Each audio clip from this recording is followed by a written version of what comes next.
I've got a question. What have you experienced with helping people wean off of Enbrel? What does the process look like? What to do and not to do? So when weaning off Enbrel, it's you have to meet with a doctor on a maintenance schedule.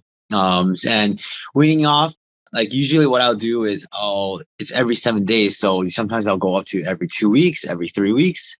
And really it depends on how the patient's doing. Is there any stiffness? Is there any pain when I go through that process?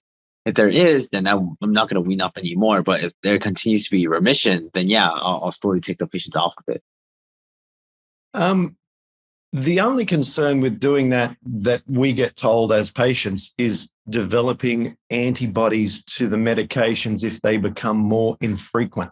Is that only specific medications, or is this for all of the biologics? And what tests do you do to look out for that issue?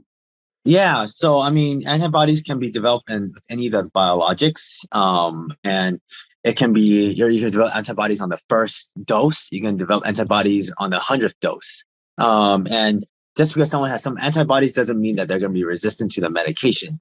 So even if you take it frequently, you can still develop antibodies to it. So I don't think there's an exact science to this at this time. And if you want to see if your antibodies you can get Enbrel antibodies, you can get Humira testing for that.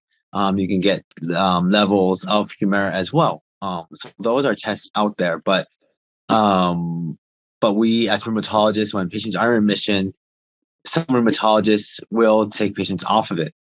I mean, it's better if you're in remission. There's no point in staying on these medications forever. So at least from my perspective, I do wean patients off of it.